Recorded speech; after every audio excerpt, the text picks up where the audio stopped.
Hey everybody, and welcome to the ETMN EdTech Mentorship Network podcast. Tonight, Jeremy and I have the pleasure of introducing my principal, who I'm really excited to have on the show. My principal, his name is Shawn Davids, and you can get him on Twitter at sdavids51.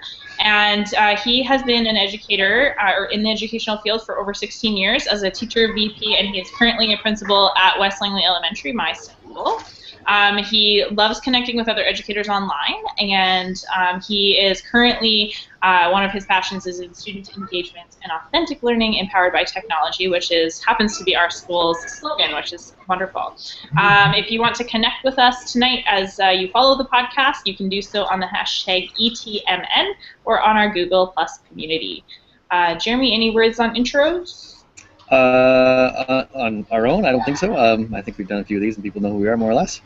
But let's carry on. I'm excited to get to hear from Shawn here. Thanks for having me. We are very excited to have you. So maybe Jeremy, you could get us started off. Since I know Shawn really well, it's kind of weird if I ask him a bunch of questions, but I do want him to talk about a few choice things that our school does today. But Jeremy probably hasn't talked to Shawn as much about philosophy or the role that technology plays in our school. So he's probably going to be leading with most of the questions tonight. Yeah, so I've had the pleasure of meeting Shawn a couple of times, a couple of ed camps here and there. So excited to have you on the show or the podcast or whatever you call this. Thanks, Shawn. So in meeting in the past, like I'm just amazed by this whole philosophy you have around technology and how it happens in your school. Can you just share generally, specifically, what's going on there? Yeah, well, a few years ago, we decided that we wanted to start looking at how we could incorporate and integrate technology into the learning for our kids. And so we decided to start with iPads, but one of the keys for us was really focusing on what it was we wanted kids to learn. So with that as our starting point, we started to look at how it was we could use, at that time was just iPads, to actually enhance the learning for kids as opposed to take the place of any solid instructional practice. And that was about 3 years ago that we started that. So this is all new. This isn't a long time project here. It's pretty new, but you've done some amazing things in that. You've got iPads in a lot of the classes. You're close to one-to-one in a lot of rooms. Is that correct? We do. We've got 2 classes right now that are currently one-to-one iPad rooms. So that's a grade 2 class and then a grade 5-6 class. We've also got 1 class, which is Victoria's class, that is a 2-to-1 device room. So in that room we have a blended model of iPads as well as Chromebooks, and then we've also got some laptops that we use as well. So we're not quite one-to-one across the entire school, but the idea is that the devices are there when the learning needs it, when it needs that tool. Right. And I love the way you frame that. It wasn't just about, hey, iPads are great for education or these are cool tools. It's, okay, how can we get technology to enhance the learning? The learning is coming first, the kids are coming first. It's not about the technology, but it's a lot of technology. Yeah, well, and I mean, that's probably the biggest, is probably the most important part, is that mindset, right? And I think it's crucial that we come from a place of learning first. I think it's easy to kind of fall into that trap of giving a kid an iPad and then thinking that that's the silver bullet that's going to help with learning. And so we really worked hard as a staff there to talk about the learning we want to see happen, and then where does the device fit into that? And quite frankly, sometimes it doesn't fit anywhere. Like sometimes you don't need a device to access the kind of learning you want to do, but often it's really a tool of empowerment for kids and for staff. Oh, great to hear too that, okay, technology isn't the answer, and sometimes let's just leave technology aside. Yeah, absolutely. Yeah, absolutely. Can you expand on how you say the staff are involved? This isn't a unilateral Mr. David's decision here. That thou shalt use technology. How do those conversations take part? Yeah, well, and I mean that's probably a real key component. This is actually you know, not a whole lot to do with me, actually. I think I'm there to sort of support them, but you know, I'm blessed with people in my building who, first of all, are passionate about kids learning, and second of all, are open to taking risks. And you know, we started in our primary our primary pod. So it was our primary teachers that we talked to about how can we use the devices maybe as part of your centers or maybe as part of your calendar time. But you know, the beauty of teachers is once you get them going, they have all the magic, right? And so my role is to sort of support them, to get them going, and then to let them go. And they are the ones that have the instructional pedagogy. They're the ones that you know, understand their kids, and so they know how best to use the technology as a tool to empower their learning, for sure. Right. And like, let's talk about, because I've seen kind of the rollout of the school. So we started with iPads, and then where did that flow go? Were people using just the iPads, or were they moving into other devices? Like, what else do we have at the school? Obviously, I know that answer, but it's good for our viewers to kind of hear the mix and the blend, because that's what I work with a lot. Yeah, so we were a school that had Mac laptops, so the MacBooks.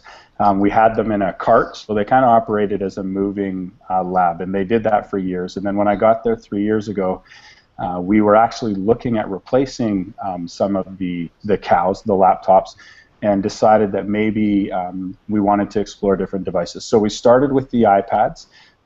They're accessible, they're user friendly, they're good on the price point when compared to the laptop. We spent about a year and a half really kind of exploring those and developing the use of the iPads. And as we became more comfortable with using technology as a tool as opposed to a silver bullet, then we recognized there were other devices that were of value for us. So as we started exploring using Google Apps for education, then we started looking at Chromebooks. So now, you know, we've got about 35 Chromebooks that we're able to, you know, roll out into the classes and use with that model. So right now we've got the iPads, the Chromebooks, we've got laptops, and we're also have some of our grade 6s and 7s bringing their own devices. They tend to be iOS devices, but you know, we try to work around whatever they have so that they can use that for their learning as well. Now, are you finding that that the Chromebooks and laptops are more commonly used in the intermediate grades and iPads in primary, or are they all been using for different purposes across the grades?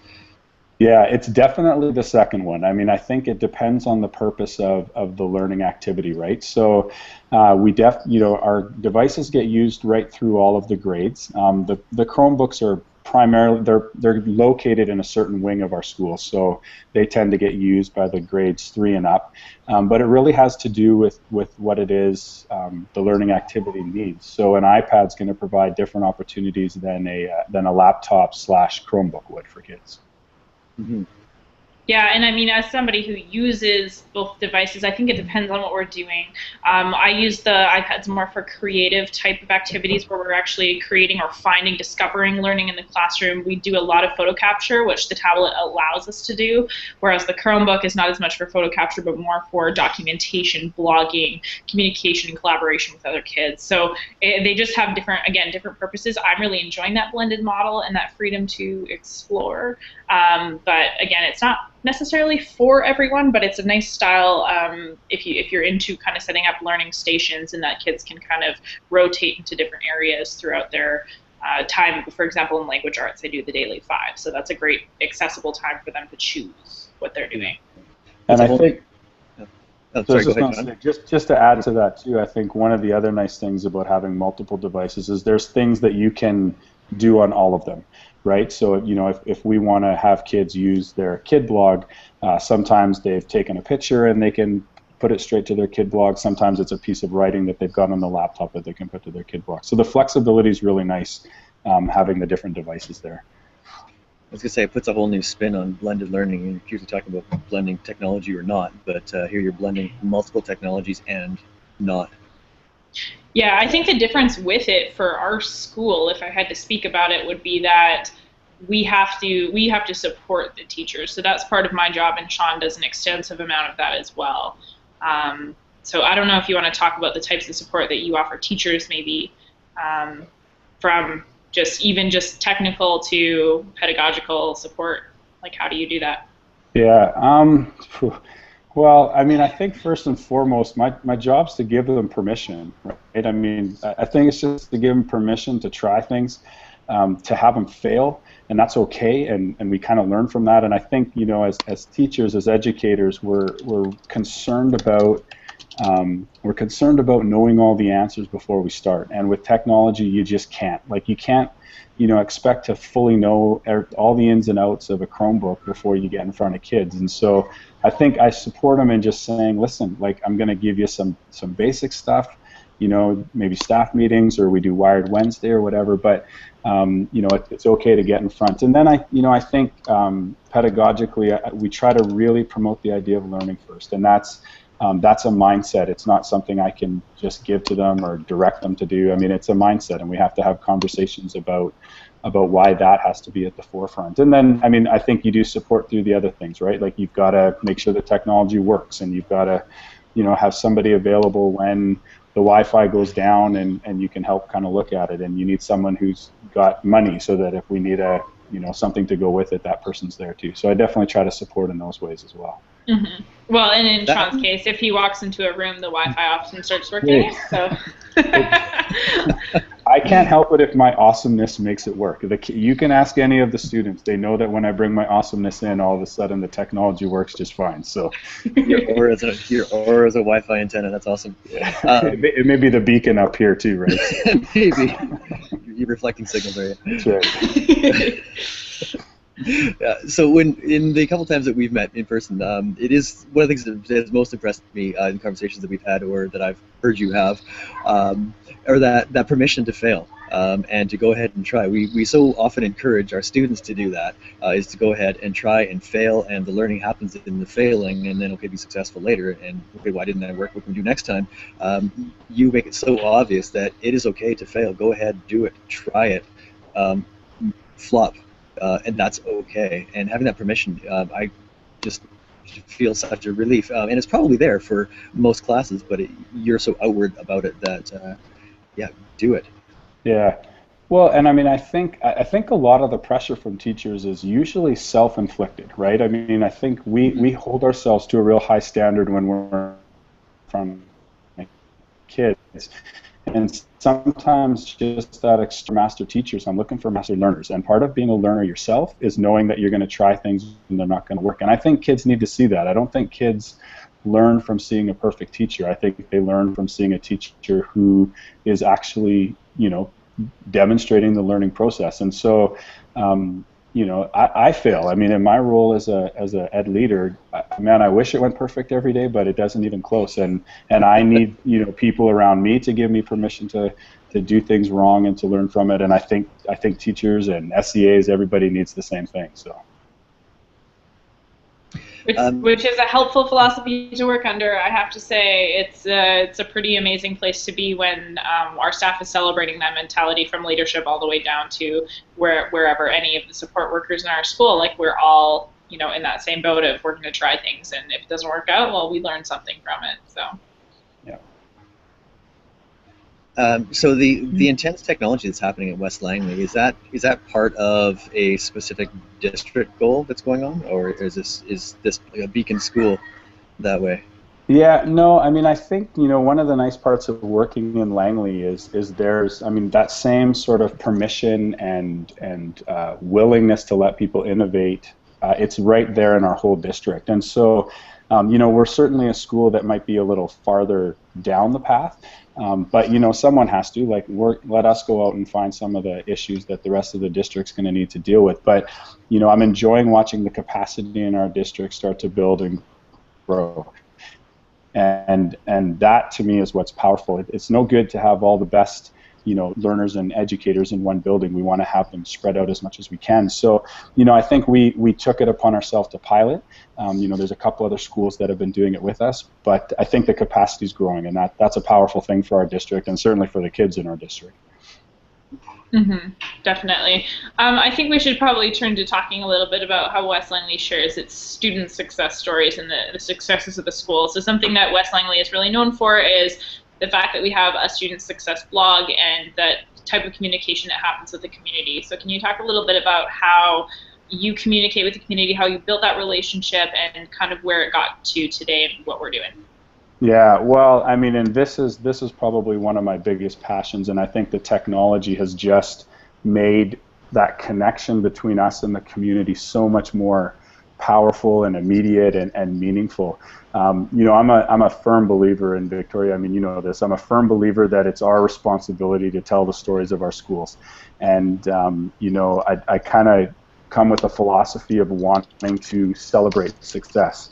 I think success breeds more success, and I think, you know, when the community and when students and educators get an opportunity to really see the stories that are going on in schools, they recognize what amazing, powerful places they are. So we have a lot of ways that we share success now. We started with a school blog, our 5 Things to Roar About, which is at www.westlangleylionspride.com. And every Friday we send out our 5 top stories of the week. And basically what we're doing is celebrating things that are going on at our school. And what's been kind of cool with the growth is when we started, you know, first of all, as the NED leader, it got me into classroom. I was able to get out into classes and see what was going on. And then we had 5 things that we would highlight, and they were everything from, you know, check out this great learning activity going on in the kindergarten class around, you know, owls. You know, it might be a student success. It might be we celebrated staff success. Anything that was worth celebrating, we put it on there.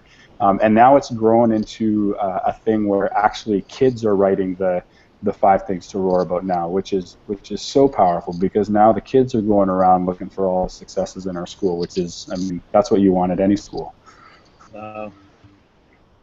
And we have the grade 7 students doing that, Jeremy, just to clarify. There are, I think they're writing, what, half of them about? They do. We have 5 things, and they write anywhere from, you know, kind of 2 or 3 usually. And I mean, quite frankly, they would write them all, but I mean, they're busy with other things too, right? So we have a bit of a writers club that will go out and do that journalism for us. Right. So I was going to ask about the commitment to that. It you know, sometimes the commitment to technology is a big one. It sounds simple to put a blog post out, but sometimes, you know, a 300-word blog post can take 3 hours. If we're talking, you know, professional and personal lives, what kind of commitment was that as an administrator? And I see it's moved towards students, which is wonderful. Getting it started though, how'd that go?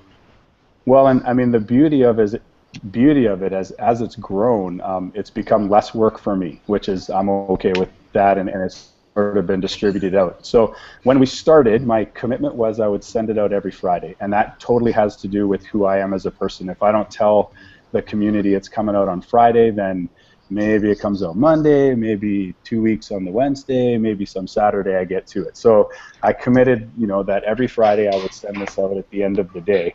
And at the beginning, it was me, you know, going around and finding things and sharing it. And after a couple of months, I had teachers sending kids down to the office to find me and say, Mr. Davids, come down to the classroom. And when I'd get there, the teachers would say, you know, like, hey, we're doing this activity, and this would be really good for your bloggy thing. So can you take some pictures and watch what we're doing? Which was great, because now it wasn't me having to find them; they were finding me.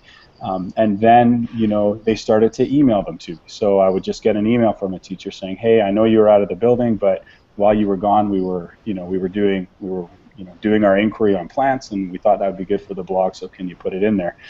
Now, I mean, my teachers are starting to own that, which is powerful. And so a lot of the West Langley teachers have their own class blogs where they share their own success stories. And sometimes I'm able to just go into their website, and I'm able to pull something off of their website and share that with the rest of the community, along with the students writing. So a bit of a commitment at the beginning, but again, the power of technology. I can walk around with my phone, I can snap the pictures, I can do a quick voice on Evernote and just, you know, some notes about what it is, and then sit down and write for 5-10 minutes, and I've got each or one of the 5 things to roar about. So Nice. How appropriate is that, Jeremy, now that we just did the podcast on Evernote last week? Yeah, we tied right in there. That's awesome. Right. One more use. It's a powerful tool, so. Yeah. We're trying to get that message out. So I'm thinking about this, thinking about people who might be thinking about the idea or maybe be new to it. I'm seeing some hesitation, or I can foresee hesitation, saying, well, there's privacy issues here. How, like, I know that in your school it's a very open, shared, everyone's on, or not necessarily everyone, but much of the community's on board with share and share and share, that's great. How did that culture come about? Yeah, well, it's a lot of communicating with parents, first of all. They need to know what it is you're doing and why you're doing it. We don't, everything is positive based, right? It's all about strength based versus, pointing out weaknesses. And so when we post things, it's about celebrating the things that are going on. We have, like a lot of districts, we have the media release form that parents sign that sort of takes care of the legal piece. But to be honest, that's not important to us. It's important that they're supportive of us. And, I've got some parents who are reluctant, and, we're a smaller school, so I'm able to make sure that I don't, post those kids as often, if at all. I have to admit, like when I started, I was really open about taking pictures of kids from the front. It didn't matter. I just kind of took them. And, over time, I've realized usually I can capture the same message without necessarily having the kid's face in the picture. So sometimes I just scoot around behind them and I'll take a picture from behind.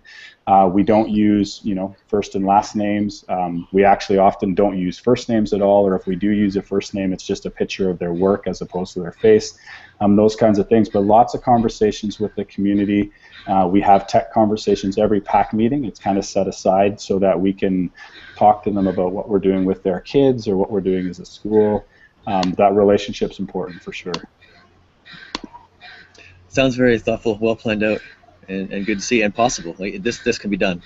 Yeah, well, you start somewhere. Like I say, you start where you're comfortable, and then you let it grow from there. And certainly it was thought out, but not without mistakes, right? I mean, there's a lot of times where you might post something and then after think, oh, did that really capture the essence of what I wanted it to capture?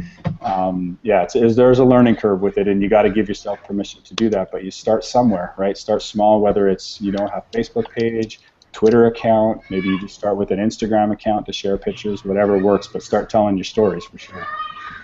Yeah, and there's so many vehicles to do it nowadays. And so we've talked about blogging, but what else? You have Twitter, we have Instagram. Like, how do you maintain all of these different vehicles throughout your day?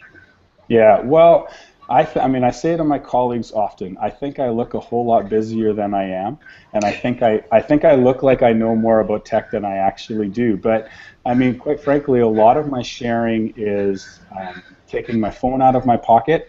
You take a picture with Instagram, you write a quick caption, you put the hashtags on there, and then of course through Instagram I can share it out to our Facebook page and I can share it out to our Twitter. So aside from my caption, with about 5 clicks I've shared it out to quite a few people in my community. So that's been a real powerful tool. Like we just had our sports day last week. I'm able to walk around and take pictures of sports day while it's happening. And for those parents who are at work or who can't make it out to sports day, they get a chance to kind of see what's going on, from their office or from their home or from wherever they are. And it's not a lot of work. Like I said, if you're a person who's comfortable with Facebook already, create a Facebook page for your school and snap a picture and put it on Facebook, and you're celebrating and sharing your story right off the bat. Mm-hmm. And what's the parent feedback like on that? Like as you share these stories on social media, obviously being more cognizant about, what kind of photos you're sharing and things like that. Has the parent feedback been mostly positive? Like what kind of feedback are you getting? Yeah, it's mostly positive, right? And one of the touching ones for me is when parents thank us for letting them into their child's school. I think a lot of parents, when they went to school, it was 4 walls and you dropped your kid off and they went in and then they came out at the end of the day, and when you asked them how their day was, they usually answered fine, and that was the extent of the conversation. Mm-hmm. Now, through this sharing, when kids come home, parents can say, hey, I noticed today that you guys were doing some pattern building with the base 10 blocks. Why don't you tell me a little bit more about that? It really gives them a window into the school. So, it's been positive, and I think, probably the most controversial posts we get are when we ask them what they think of a new hot lunch that we're using, and all of a sudden I can tell you who likes sushi and who doesn't, and right. But as far as sharing the kids' stories, it's pretty positive feedback from the community for sure. Awesome. Well, we are actually out of time. That was a quick half hour. Yeah, nice. Jared, do you have any other questions? No, I think we were getting to the meat of it there. I think if I was to extend the conversation, maybe talk about how where the funding comes from for all the technology. It comes from Shawn teaching. Yeah, it comes from lots of places. I mean, we're lucky at West Langley. We've got a parent group, a PAC that understands the value of what we're doing. So they've been tremendously supportive, and we've got a staff too that appreciates that. Sometimes to get going, it means we may not have a few other things, and that's just the reality of the system that we're in. But it's important, and it's been powerful. So. Sounds successful. Awesome. Well, thank you again, Shawn, for coming on. We really enjoyed having you. Yes. If you want to connect with Shawn further, I have tweeted out the Wesleyan Alliance Friend website as well as his blog, leadershipwithpurpose.net. And if you want to get at him on Twitter, his handle is, again, at sdavids51. Cool. Thanks, guys. All right. Thank you. Thank you, Shawn. Good night.